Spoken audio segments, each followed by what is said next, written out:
기도하겠습니다. 좋으신 아버지 하나님, 오늘도 저희들에게 이 아침의 시간을 허락하여 주시고, 또 주님의 말씀을 묵상하며 이 하루를 출발할 수 있게 하시니 감사를 드립니다. 우리의 삶이 언제 어디서나 무엇을 하든지 하나님 앞에서 거룩한 삶, 구별된 삶을 살아내도록 지켜 주시옵소서. 그래서 우리의 삶을 통해서, 우리의 행동을 통해서, 우리의 삶의 자리를 통해서 하나님의 영광이 드러나게 하시고 많은 이들에게 하나님의 뜻과 하나님 나라의 그 선이 전해지는 삶의 자리가 되게 하여 주옵소서. 오늘도 우리에게 준비된 말씀을 들려주시고 그 말씀을 통해서 하늘의 진리와 뜻을 깨닫는 이 아침의 시간이 되게 하여 주옵소서. 우리 구주 예수 그리스도의 이름으로 기도드립니다. 아멘. 오늘 우리에게 주신 말씀은 레위기 12장 1절에서 8절입니다. 여호와께서 모세에게 말씀하여 이르시되 이스라엘 자손에게 말하여 이르라. 여인이 임신하여 남자를 낳으면 그는 이레 동안 부정하리니 곧 월경할 때와 같이 부정할 것이며 여덟째 날에는 그 아이의 표피를 벨 것이요 그 여인은 아직도 33일을 지내야 산혈이 깨끗하리니 정결하게 되는 기한이 차기 전에는 성물을 만지지도 말며 성소에 들어가지도 말 것이며 여자를 낳으면 그는 두 일해 동안 부정하리니 월경할 때와 같을 것이며 산혈이 깨끗하게 되면 66일을 지내야 하리라. 아들이나 딸이나 정결하게 되는 기간이 차면 그 여인은 번제를 위하여 1년 된 어린 양을 가져가고 속죄제를 위하여 집 비둘기 새끼나 산 비둘기를 회막문 제사장에게로 가져갈 것이요 제사장은 그것을 여호와 앞에 드려서 그 여인을 위하여 속죄할지니 그리하면 산열이 깨끗하리라. 이는 아들이나 딸을 생산한 여인에게 대한 규례니라. 그 여인이 어린 양을 바치기에 힘이 미치지 못하면 산비둘기 두 마리나 집비둘기 새끼 두 마리를 가져다가 하나는 번제물로 하나는 속죄제물로 삼을 것이요 제사장은 그를 위하여 속죄할지니 그가 정결하리라. 아멘. 오늘 본문 말씀은 산모가 아기를 낳은 후 부정해지는 그 기간을 정해서 정결해질 때까지 기다리라는 말씀입니다. 아이를 낳는 과정에서 흘린 피 때문에 몸이 부정하게 된다고 본문은 말하고 있습니다. 남자 아이를 낳으면 7일 동안 부정하고 몸이 깨끗해질 때까지는 33일 동안 집안에 머무르도록 하고 있습니다. 또한 여자아이를 낳으면 14일 동안 부정하고 66일 동안 집안에 머물라고 말하고 있습니다. 그리고 이 기간이 끝나면 제사장에게 나가서 번제를 드리고 정결하게 하고 일상생활로 돌아가라고 말을 하고 있습니다. 이는 여성을 차별하거나 생명을 불결하게 여긴다는 의미는 아닙니다.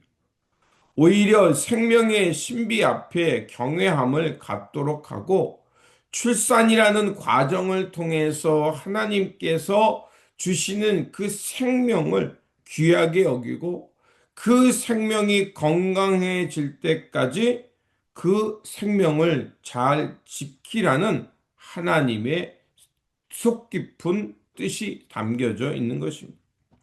그런데 왜 오늘 본문을 얼핏 보면 왜 아이를 낳은 여인을 부정하다고 말하고 또 남자아이와 여자아이를 그 낳는 거에 차이를 두는 이유는 무엇일까? 라는 의문이 듭니다. 더욱이 부정하다고 여긴 사람은 공적 예배나 제사에 참여할 수 없도록 막았고요. 또 성막에 가까이 오는 것을 금하는 것을 볼 수가 있습니다. 또한 다른 사람들과 어울리는 것도 제한적으로 두고 있음을 볼 수가 있습니다. 이러한 규정들을 오늘날 시각에서 보면 좀처럼 이해가 되지 않고 적용하기가 어렵습니다. 하지만 이 기간에 곰곰이 생각해 보면 산모와 아기를 낳고 또 몸을 회복하고 그 아기가 어느 정도 세상에서 저항력을 가질 수 있도록 준비시키는 시간으로 볼 수 있습니다. 사회적, 종교적 의무를 해왔던 그것으로부터 그 산모를 보호하고 그들이 쉴 수 있는 시간, 또 어느 정도 몸을 회복할 수 있는 시간을 주려는 배려의 시간일 수도 있다는 것입니다.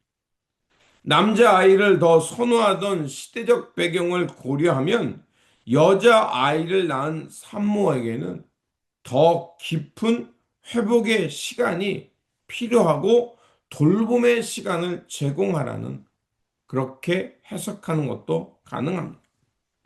우리가 정확하게 이 규정이 생기게 된 의도를 100%알 수는 없지만 큰 틀에서 보면 그들을 부정하다는 것은 차별하고 무시하라고 한 게 아니라 그들이 그렇게 그 생명을 잉태하고 또 몸을 회복하는 데 있어서 긴 시간이 필요하고 또한 그들을 거룩함을 지켜낼 수 있도록 그렇게 보호하려는 시도라고 말할 수도 있는 겁니다. 오늘날 우리는 신체의 자연스러운 과정이나 출산을 부정하게 여기고 또 죄로 여기지는 않습니다.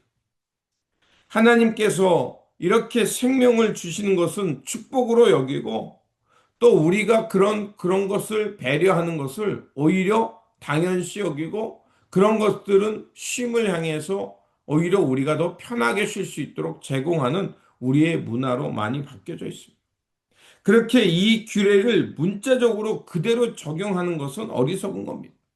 오히려 이런 규례를 통해서 하나님께서 보여주고 하셨던 속 깊은 뜻, 또 그것을 통해서 새 생명을 보호하고 준비하고 회복할 수 있도록 따뜻한 관심과 배려를 하는 것이야말로 그리스도의 공동체, 그 생명을 아끼는 공동체의 목적이며 우리가 존재하는 이유라고 말할 수 있습니다.